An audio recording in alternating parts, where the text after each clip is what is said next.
Goeiedag broers en susters, welkom aan elkeen van u.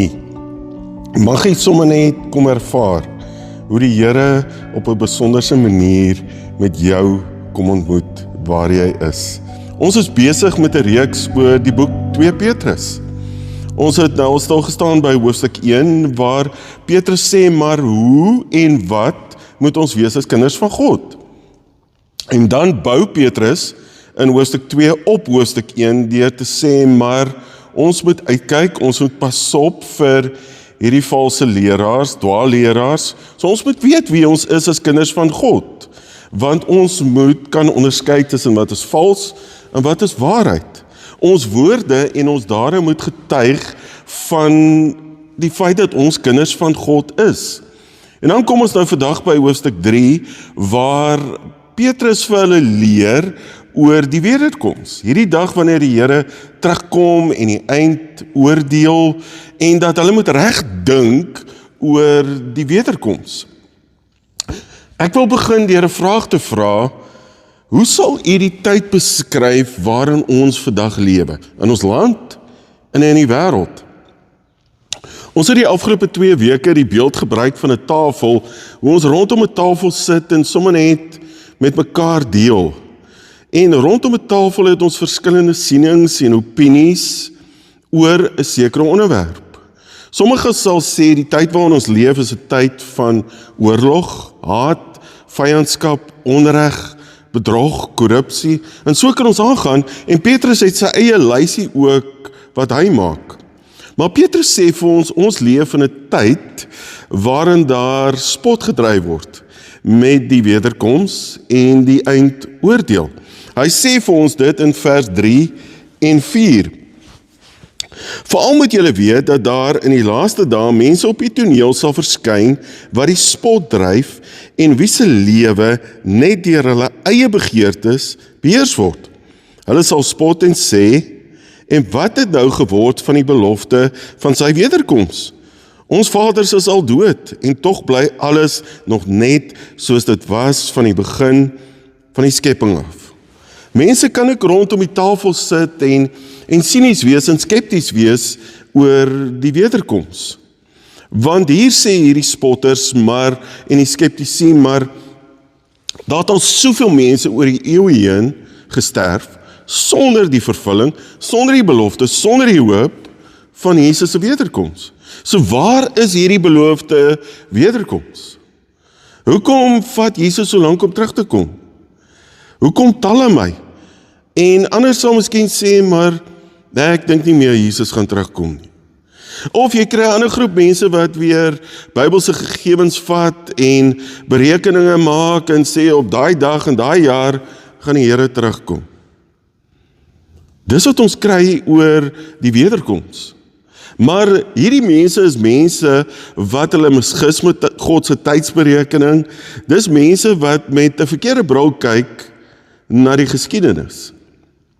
En Petrus verwys ook en hy haal uit Psalm 90 vers 4 as hy die bekende woorde sê van dat by die Here is 1 dag soos 1000 jaar en 1000 jaar is soos 1 dag. Want Petrus sê vir ons en God sê vir ons dat sy tyd is nie ons tyd nie. Hoe sy tyd werk is nie hoe ons tyd werk nie. En die spotters ignoreer ook die voorbeeld van die geskiedenis. Wat sê Petrus vir hulle? Petrus sê, kyk na hierdie geweldige heelal waarin ons lewe, hierdie merkwaardige heelal. En dan sê hy, maar hoe is ons hier? Hoekom is ons hier? Hy sê, want daar is 'n God wat gespreek het, daar is 'n God wat op dramatiese manier ingeklim het en gesê het, ek gaan uit niks, gaan ek iets skep, en ek gaan uit chaos, gaan ek orde skep, en ek kan dit vandag nog doen. Dis die God waarvan Petrus hier skryf. Maar dan die vraag nog steeds, wat mense vra is, maar hoekom vat God so lank? En Petrus gee vir ons die antwoord in vers 9.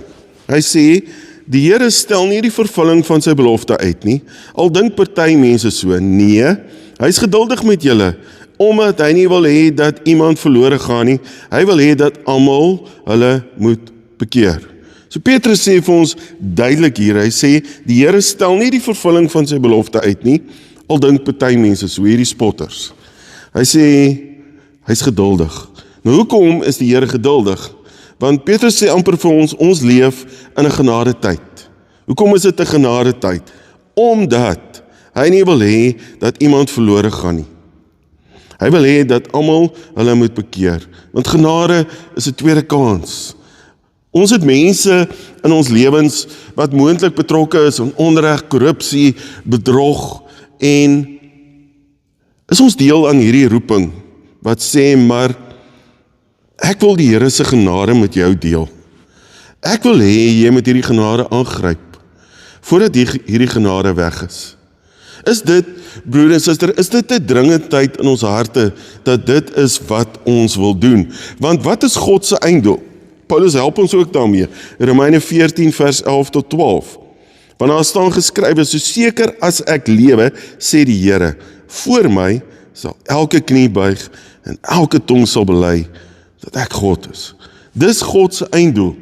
Dis die genade tyd waarvan Petrus ook skrywe. Volgende vraag wat ons kan vra is, maar hoe gaan God terugkom? Petrus is ook hier gereed met 'n antwoord. In vers 10 sê hy, maar die dag van die Here sal so onverwags soos 'n dief kom. Ons weet nie wanneer die Here kom nie, dit gaan onverwags wees. So as ons hierdie prentjie in ons koppe het, dan is daar een verantwoordelikheid wat ons het, en dit is dat ons moet gereed wees. Vers 11 en 12 stippel dit ook vir ons uit. Moet julle des te meer vroom en aan God toegewy lewe. Leef in verwagting dat die dag van God kom en beywer julle daarvoor. Want ons weet nie wanneer die Here kom nie. Dat ons sal reg lewe in ons verhouding met God en met mekaar, sodat ons reg is, maak nie saak wanneer die Here kom nie. 'n Volgende vraag wat ons onsself kan afvra is, hoe sal 'n wonderlike, ideale, fantastiese wêreld wees waarin u wil lewe? Hoe sal u dit beskryf? Hoe sal u hierdie utopia wil beskryf? Nou in vers 13 kry ons 'n belofte van iets. Die belofte sê, maar ons leef in die verwagting van 'n nuwe hemel en 'n nuwe aarde wat God beloof het en waar die wil van God sal heers. Want Petrus skets vir ons hier 'n prentjie van hierdie ongelooflike hoop wat daar is. Die hemel en die aarde soos wat ons dit nou ken, gaan verander, dit gaan verbygaan.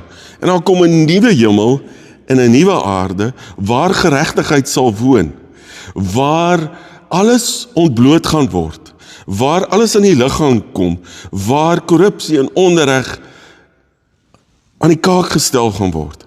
Dis 'n wêreld waar daar nie gaan sonde wees nie.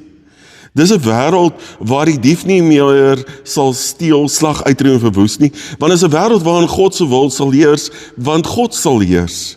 En almal sal God lief hê en almal sal mekaar lief hê. En Petrus sê vir hulle, maar dit is waarop julle gedagtes moet rig. En broer en suster, as ons hierdie prentjie in ons koppe het, dan is dit mos 'n heerlike vooruitsig, 'n verwagting wat ons het in ons harte. En weer, die uitdaging met Petrus aan ons rug is, wil ons mense saam met ons vat. Wat nie nou die Here dien nie, maar sê, ek wil hê jy moet ook deel vorm van hierdie nuwe hemel en hierdie nuwe aarde. Leef dit in ons harte, dat dit is wat ons wil doen. Dan, as ons hierdie belofte weet, van die nuwe hemel en die nuwe aarde, dan wat gaan ons met hierdie belofte maak? En Petrus help ons ook daarmee in vers 14, as hy twee goed noem. Hy sê, aan die een kant moet ons vlekkeloos en onberispelik lewe, en dan sê hy ook, ons moet in vrede leef met God. Met ander woorde, om deel te hê aan hierdie nuwe hemel en hierdie nuwe aarde, vra die Here van ons, dat ons vlekkeloos en onberispelik sal lewe, en in vrede met hom. 1 Johannes 2 vers 28 sê die volgende, nou liewe kinders, julle moet in hom bly. Die beeld wat ons het in Johannes 15, in hom bly, sodat ons almal niks te vrees sal hê wanneer hy kom nie. Ek hoef nie bang te wees wanneer die Here kom nie, want ek is reg. Ek leef in 'n regte verhouding met hom en met die mense rondom my.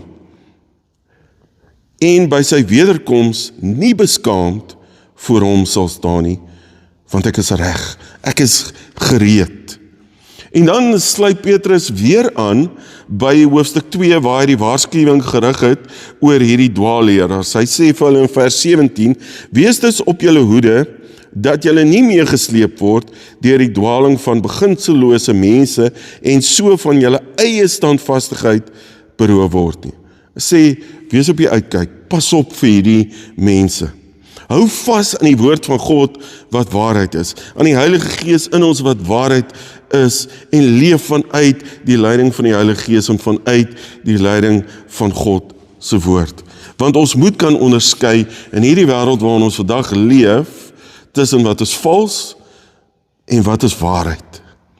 En dan natuurlik, dan sluit Petrus hierdie boek af in hoofstuk 3 met die bekende woorde. Aan hom, aan God, behoort die heerlikheid nou en tot in ewigheid. Amen, sê hy. Ander broer en suster, as ons hierdie 2 Petrus moet saamvat, dan handel dit oor hierdie waarskuwing teen hierdie dwaalleraars en dat ons in die ware kennis van Christus moet groei sodat ons kan staande bly in die geloof en dan het ons die blye versekering van die wederkoms. Hierdie verwagting waarmee ons kan lewe elke liewe dag van ons lewe. Ons kan amper die boek opsom met die volgende woorde, dis die gelowiges se konflik, vandag se konflik in die laaste dae waarin ek en u lewe. Kom ons word net vir 'n oomblik stil en sluit ons die oë. Here Jesus, dankie dat u ons elkeen raak sien. Dat u ons elkeen raak sien op 'n diep, intieme manier. Here, help ons, want ons het u nodig. Ons het u waarheid nodig, ons het u leiding nodig. Ons kan nie sonder u nie. Here, want ons raak verdwaald, ons raak baie keer die pad byster, maar u het ons lief, u trek ons terug. Daar's u genade wat ons nou uit Petrus se mond uit ook hoor, genade tyd. Maar Here, hierdie genade is nie net vir ons elkeen nie. Die genade is vir die mense daar buitekant wat nie u ken nie. Mag ons dit met hulle gaan deel. Mag dit 'n passie wees wat in ons harte leef. En mag ons Here elke dag lewe met 'n stuk opgewondenheid, verwagting in ons harte van u koms. En dat ons nooit ooit hoef bang te wees vir daai oomblik nie, want ons verhouding in u en deur u vul ons met vrede wat alle verstand te bowe gaan. Amen.